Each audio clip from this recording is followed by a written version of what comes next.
ওখানে দুটো আমার বন্ধু দাঁড়িয়ে আছে, এটা ওদেরকে দিয়ে এসো। এতে আবার কি আছে?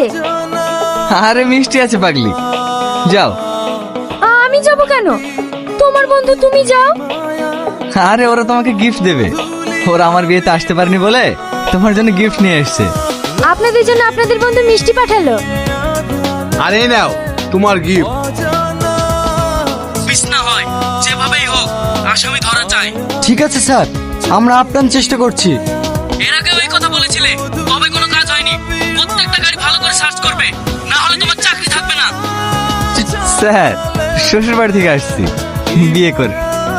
কিছুদিন আগে এরাই তো বিয়ে বলে বার হলো, আজকে আবার বিয়ে কিসে? একদম পালানোর চেষ্টা করবে না এ মুসলিম। আমাকে নিয়ে যায় না, আমি কোনো জানি না। তুই এত বেইমানি কাজ করেছে, তুই চুপ করে আছিস কেন? তো স্বামী শ্বশুরের নাম করে দিলেই তো তুই মুক্তি পেয়ে যাবি। না, ও আমার সঙ্গে বেইমানি করতে পারে, কিন্তু আমি ওকে স্বামী বলে মানি। আমি চাই না ওদের কোনো ক্ষতি হোক। তুই দেখবি সত্যের জয় একদিন হবেই। সামান্য কিছু টাকার জন্য একটা গ্রামের নিরীহ মেয়েকে আমরা বিপদের মুখে ফেলে দিয়েছি, এটাকে আমরা ঠিক করেছি? অবশ্যই ঠিক করেছি, এটা আমাদের বিজনেস। সামান্য একটা গ্রামের খ্যাতমের জন্য এভাবে ভেঙে পড়লে হবে?